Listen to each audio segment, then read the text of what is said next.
Hello नमस्कार साथियों, आप सभी का हमारे YouTube channel today current information पर स्वागत है। साथियों, आज का ये सेशन है जो आपके लिए बहुत ही इंटरेस्टदायक होने वाला है, क्योंकि इस सेशन में हम क्लास 11th के हिंदी अनिवार्य के पेपर का सॉल्यूशन करने वाले हैं। तो साथियों, हमारे द्वारा जितने भी इम्पोर्टेंट क्वेश्चन आपको करवाए जा रहे हैं उनमें से लगभग आपको 70 से 80% तक क्वेश्चन हैं वो आपको आपके पेपरों में हूबहू देखने को मिल रहे हैं। इसलिए आप सभी लगातार हमसे जुड़े रहें और इस वीडियो को साथियों अपने सभी दोस्तों तक शेयर करें ताकि वो भी इन महत्वपूर्ण प्रश्नों और पेपरों को जान सकें। तो साथियों, शुरू करते हैं आज के हमारे इस सेशन को और बने रहे वीडियो के अंत तक। और चैनल पर नए हैं तो चैनल को सब्सक्राइब ज़रूर करें और हमारा Telegram group RBSC class 6 to 12 को ज्वाइन ज़रूर करें ताकि आपको ये महत्वपूर्ण PDF हैं वो उपलब्ध हो सकें और जिसकी लिंक हमने डिस्क्रिप्शन में दे रखी हैं। तो चलिए दोस्तों, शुरू करते हैं आज के इस सेशन को। और हमारा पहला क्वेश्चन पूछा गया है कि निम्नलिखित अपठित गद्यांश को ध्यानपूर्वक पढ़कर पूछे गए प्रश्नों के उत्तर दो।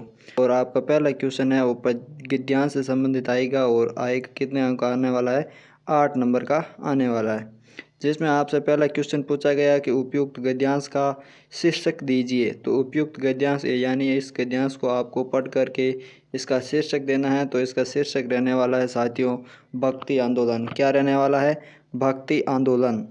दूसरा क्वेश्चन पूछा गया आपसे आंध्र प्रदेश में कृष्णोपासना के संकेत कब मिले। तो यहाँ पर आपका आंसर रहने वाला है ईसा की 2री शताब्दी से हैं जो अंश आंध्र प्रदेश में कृष्णोपासना के चिन्ह पाए जाते हैं।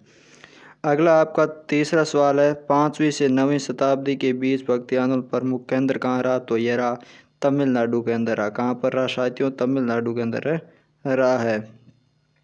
अगला आपका चौथा सवाल है चंडीदास व नरसिंहदास का संबंध भारत के किस प्रांत से रहा है। तो चंडीदास का वो साथियों रहा है बंगाल से और नरसिंह मेहता का रहा है वो हमारे गुजरात से रहा है।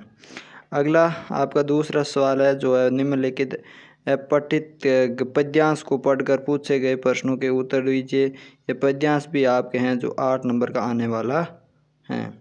जिसमें आपका पहला क्वेश्चन पूछा गया कि उपयुक्त पद्यांश का शीर्षक दीजिए। तो इस पद्यांश का शीर्षक है वो दोस्तों भूलों का गौरव, या फिर आप दे सकते हैं भारतवर्ष। क्या दे सकते हैं? भारतवर्ष। अगला आपका दूसरा क्वेश्चन पूछा गया संसार का सिरमौर कौन है। तो संसार का सिरमौर है वो भारतवर्ष है। कौन है? भारतवर्ष। और कवितास में किसका गुणगान किया गया है। तो यहाँ पर भारत देश का जो गुणगान किया गया है। और ऋषि भूमि किसे बताया गया। तो ऋषि भूमि और भारत भूमि को बताया गया, अर्थात भारतवर्ष को बताया गया है। तीसरा क्वेश्चन है साथियों आपके आने वाला है कक्षा 11 के में ऐच्छिक विषय यानी हिंदी अनिवार्य विषय में के रूप में विज्ञान संकाय शुरू करने हेतु प्राचार्य को पत्र लिखिए, यानी प्रार्थना पत्र से संबंधित आने वाला या पत्र से संबंधित आने वाला है। और अथवा में आएगा फीस माफी हेतु प्रधानाचार्य को पत्र, यानी आपको एक पत्र और प्रार्थना पत्र दोनों अथवा में देखने को मिल सकेंगे जो आपका क्वेश्चन रहने वाला तीसरा।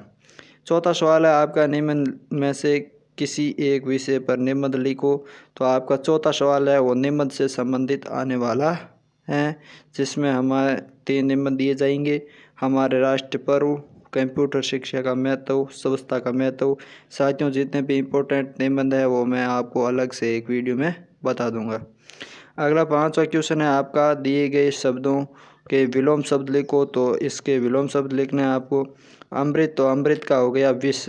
घृणा, घृणा का हो गया प्रेम। ईमानदार का हो गया बेईमान। और दिन का आपको पता है रात हो गया। अगला 6वां सवाल है आपका निम्नलिखित वाक्यांश के लिए एक शब्द लिखो, यानी आपका 6वां क्वेश्चन है वो एक शब्द से संबंधित आएगा। जिसमें आपको पहला पूछा गया मिट्टी के बर्तन बनाने वाला। तो मिट्टी के बर्तन बनाने वाले का एक शब्द हो गया कुम्हार। क्या हो गया? कुम्हार। अगला आपका दूसरा पूछा गया सामान खरीदने वाला। तो व्यापारी हो गया। और फिर 7वां क्वेश्चन है आपका पर्यायवाची बताना है। तो पानी का पर्यायवाची अमरूद हो गया, नीरज हो गया। और सूर्य का भानु रवि हो गया। फिर 8वां सवाल है आपका वृक्षारोपण तथा अथवा बाल दिवस प्रतिवेदन लिखना है। 8वां क्वेश्चन है जो आपके प्रतिवेदन से संबंधित आने वाला है। फिर खंड 4 के अंदर हमारा 9वां सवाल है, जिसमें पूछा गया दिए गए पद्यांश को ध्यानपूर्वक पढ़कर पूछे गए प्रश्नों के उत्तर दीजिए। यानी गद्यांश आएगा, फिर उस गद्यांश को आपको पढ़ करके उत्तर देना है। तो ये गद्यांश है जो आपकी किताब से पूछा जाएगा, और जो ऊपर गद्यांश था वो आपको अपठित गद्यांश था, यानी आपको बिना पढ़े हुए भी उसमें से आंसर देने थे, और ये आपकी किताब से संबंधित आने वाला है जो 9वां क्वेश्चन है। इसमें आपका पहला क्वेश्चन किया गया कि हमें क्या सब अजीज़ हैं। तो यहाँ पर हमें क्या अजीज़ हैं, तो यहाँ पर है जो हिंदुस्तान के पेड़ पहाड़ नदी खेत खलियान है जो क्या हमें अजीज़ हैं। फिर दूसरा क्वेश्चन पूछा गया भारत माता कौन है। तीसरा सवाल है भारत माता की जय से क्या मतलब है, और प्रस्तुत गद्य के लेखक कौन है। यानी आपकी किताब से पूछा जाएगा 9वां सवाल जो गद्यांश से संबंधित आएगा। फिर 10वां सवाल है वो ये भी आपकी किताब से आएगा, और ये भी पद्यांश से संबंधित आएगा। किससे आएगा, पद्यांश से संबंधित आएगा, 4 नंबर का आने वाला है। तो इसके आपको 2 प्रश्नों के उत्तर देने हैं, जिसमें 4 क्वेश्चन पूछे गए हैं। पहला क्वेश्चन पूछा गया कि प्रस्तुत पद्य खंड किसके द्वारा रचित है। तो ये पद्य खंड रचित है मीरा के द्वारा। किसके रचित द्वारा है, मीरा के द्वारा रचित हैं। अगला दूसरा सवाल पूछा गया कि मीरा ने अपना पति किसे बताया है। तो मीरा ने पति है वो अपने श्री कृष्ण को बताया है। किसे बताया है, श्री कृष्ण को है जो अपना पति बताया है। अगला तीसरा सवाल पूछा कि प्रेम बेल किस प्रकार बोई गई। तो प्रेम बेल है जो आँखों के आंसू से बोई गई। अगला चौथा सवाल है बड़े प्रेम से क्या बिलोया। तो यहाँ पर आपको दूध की मंथनियाँ बड़े प्रेम से बिलोई। अगला 11वां क्वेश्चन आएगा आपका जो दिए गए वस्तुनिष्ठ प्रश्नों को उत्तर पुस्तिका में लिखिए, और प्रत्येक प्रश्न 1-1 अंक का आने वाला है। यानी 11वां क्वेश्चन है आपको ऑब्जेक्टिव टाइप के क्वेश्चन पूछे जाएंगे, जिसमें आपको ABCD दिए जाएंगे और आपको इसके आंसर देने हैं। पहला प्रश्न पूछा गया प्रेमचंद का मूल नाम क्या था। आलोपीदीन, बंशीधर, गणपत राय, धनपत राय। तो इसका सही आंसर रहने वाला साथियों धनपत राय। प्रेमचंद जी का मूल नाम क्या था, धनपत राय।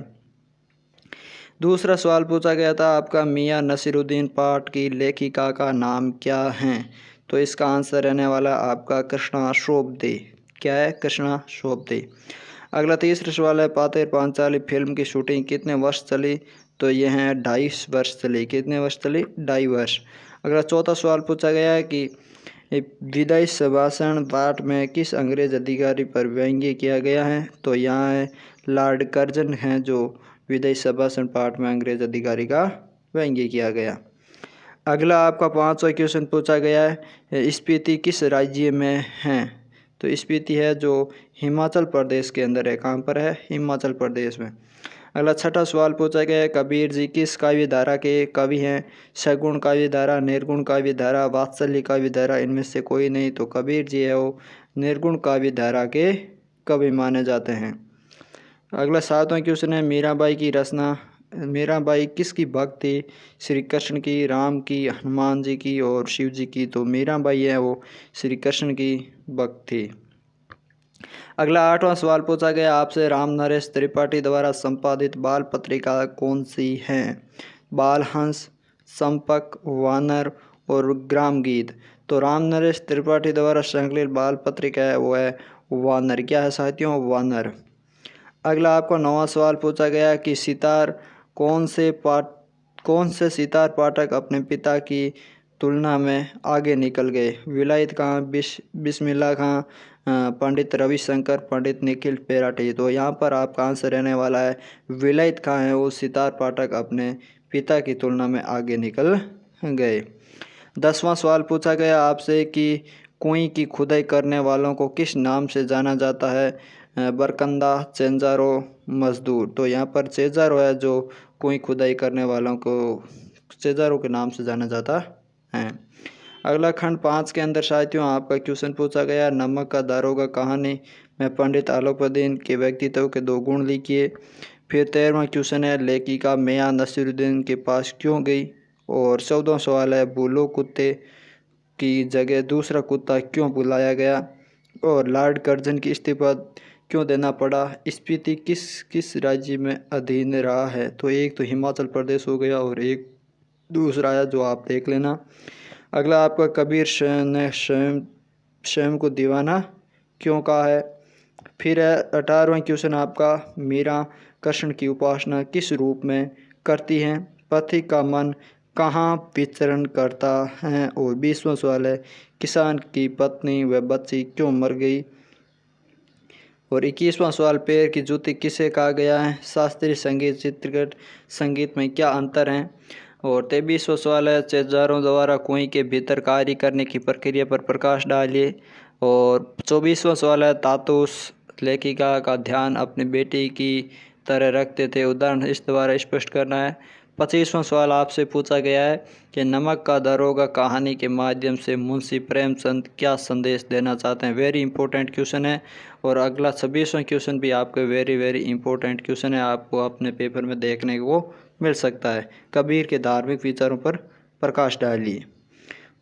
तो साथियों आपके पेपर में हैं जो आपके 26 क्वेश्चन हैं जो इस बार पूछे जाएंगे। तो साथियों ये थे आज के हमारे जितने भी इम्पोर्टेंट क्वेश्चंस और इस पेपर के। तो कैसा लगा वीडियो कमेंट करके ज़रूर बताना, और एक बार इस वीडियो को अपने सभी साथियों तक शेयर कर देना ताकि वो भी इन महत्वपूर्ण प्रश्नों को जान सकें और इस पेपर को भी अच्छी तरीके से देख सकें। तो साथियों अभी तक हमारे यूट्यूब चैनल को सब्सक्राइब नहीं किया है तो सब्सक्राइब ज़रूर करें, और Telegram group RBC class 6 to 12 को ज्वाइन ज़रूर करें ताकि आपको ये महत्वपूर्ण PDF है जो आसानी से उपलब्ध हो सकें। तो साथियों इस वीडियो में इतना ही, मिलते हैं अगले नए सेशन के साथ, तब तक के लिए धन्यवाद। जय हिंद, जय भारत।